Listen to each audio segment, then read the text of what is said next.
You know, it's kind of the lows that that's where that's what builds character. You know, the successes are what you want, but it's the hard times and the hardship and the challenges. That's where you grow as a person and as a band. So you need those. That's what defines your career is how you overcame the adversity and that you're still standing almost 25 years later. I mean, it's all these stories. I mean, it's unbelievable. And I guess before we dive into different questions for young musicians listening to this podcast, so they're hearing all these crazy stories. It sounds like a lot of fun, but there are stories where you're not getting paid what you're worth and challenges.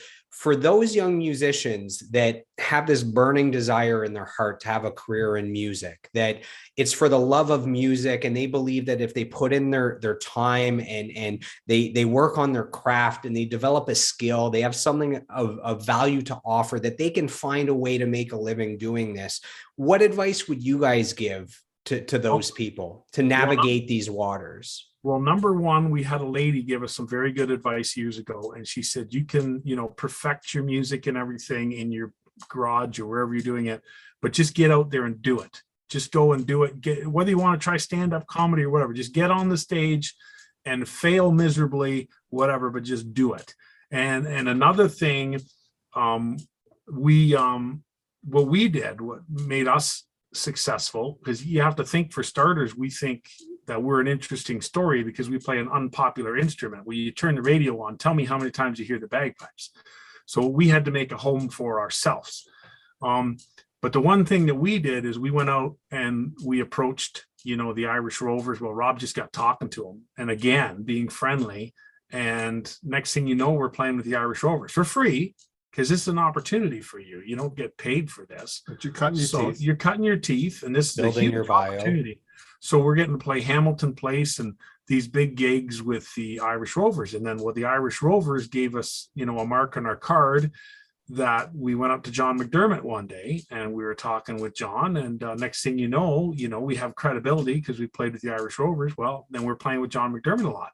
And John McDermott got us into Need Fire with the Mervish production with Denny Doherty of the Mamas and Papas and himself and whatever. And that was our whole career right there. Once we had that moment to showcase ourselves, but it was all through networking and getting to know these people. And we did play for free. You can't expect, when we played on the Doug and Bob 2 for our anniversary special on the CBC, they phoned us up. They couldn't, this is another great story. They couldn't even find us.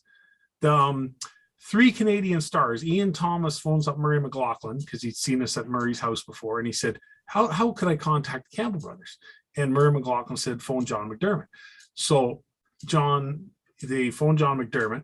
John has to phone our mom to find us because we moved so many times. We're living in a factory where you have to phone the shop number to get a hold of us. We didn't have a phone and things like this. We had we did at one point, in stockyards. But so we went to play on Doug and Bob 2 for anniversary special. And how much do you think we got paid to do that? And this is after a lot of success. All the music. I don't even want to guess because it's going to be a heartbreaking number. Case of beer each. Well, that's better than I expected. It was fantastic. We had a great time. We had to take a day off work, so we actually lost money to do it. We had a great time, and you're making contacts, and that's what it's all about. You gotta make the contacts. It didn't cost us anything to do this.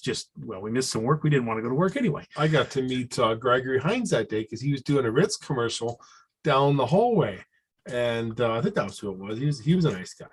And so I think, you have to have tenacity. You can't just give up. Today's a different world, though, too. So we're a little outdated for trying to help. But I still believe the same formula applies, that you got to have tenacity. You never give up.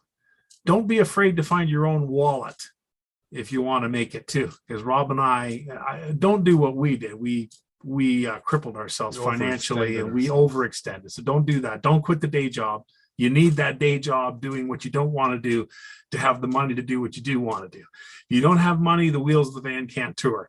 Also, start your little radius small. So if you live in London or whatever, start it small and then just keep growing, growing, growing. Don't go and start a whole bunch of fires like we did too, where you go way out to BC and we're very popular in Alberta and Saskatchewan and down to Halifax and even to Newfoundland and England. And you got a whole bunch of fires and you got to keep stoking the fires, and touring is very expensive.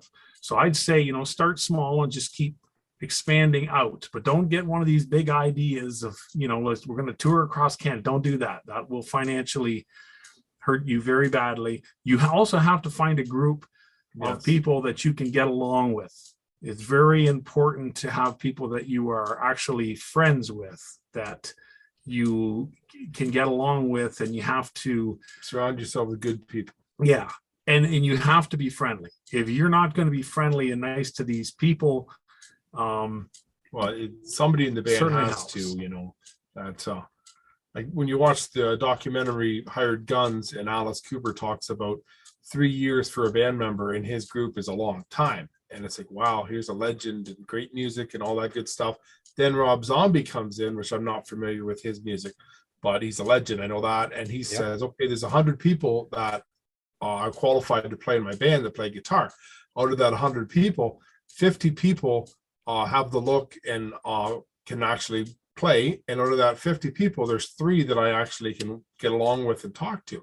And we've heard horror stories of big bands where, they won't even talk to their band members. I won't drop any names or nothing. We've been on Country Fest where a big guy comes out and he's like, I drew a line on the stage with tape, and if they cross that line, you tell me, I'll fire him, whatever, right? Because he's got the whole There's a safe zone. That's funny. And so I was joking around. Our new lineup here, Alex is a funny guy, and he was making up a stage plot. So I said, are you gonna make the stage plot up like so and so and put Colin out front? And if anybody crosses that line, then we're going to be penalized and stuff like that. And we had so much fun in the early days with different lineups. I think this new lineup we got right now, I think we're going to have a lot of fun with these guys, because our singer Colin Amy loves hockey. He's a blue collar guy. He's had great success in the past with his own solo career in country music, and it's refreshing that we tell people, people are talking about bringing us back, and we said, okay, COVID, if it happens, just to let you know, we got a new singer. And they go, I know, and he's fantastic. So he comes to the party with great credentials in a past, that's refreshing. And we've got 3 guys in the band, Andy Gingrich and Alex Shodra and Jordan Berceau, that all graduated music majors from Western, Humber, Mohawk, Wilfrid Laurier. I don't know. They've like all. We said, our drummer he's like a human metronome, and it's so nice. Like we actually played in competitive piping and stuff like that, and we played with some of the greatest bagpipers in the world. So like when we played in the 78th Frasers, that would be like playing on the 84 Gretzky Oilers team,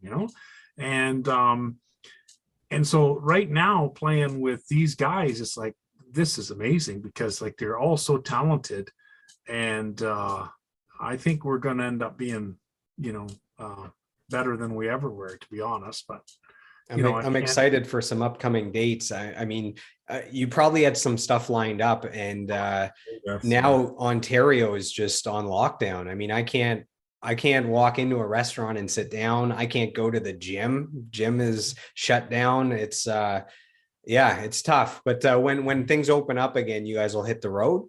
Oh yeah. Well, our March is very full, of course. Then we got to start booking a little harder here, but we're going to be playing Havelock Country Jamboree again.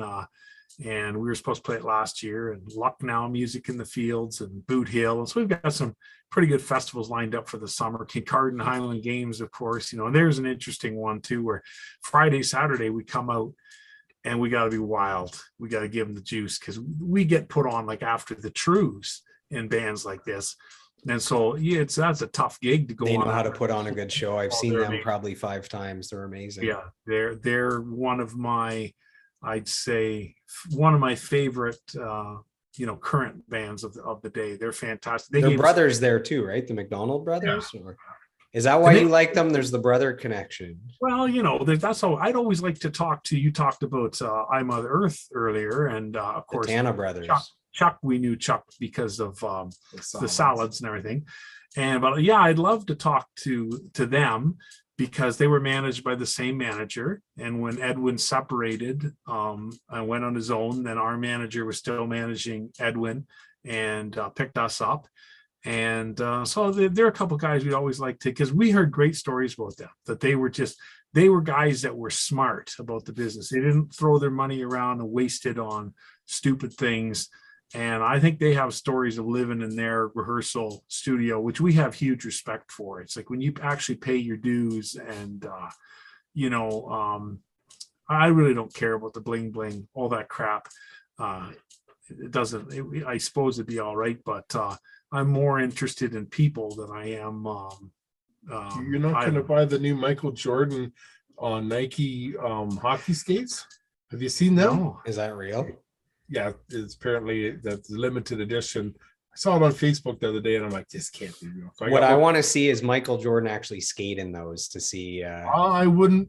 He's pretty competitive. I bet he would just go out and take lessons, and he'd be able to skate pretty well. Anyway, I bet he's a natural, because when you watch that documentary that they did on the Bulls, there, that 8-part series, that was fantastic. You get a chance to watch that.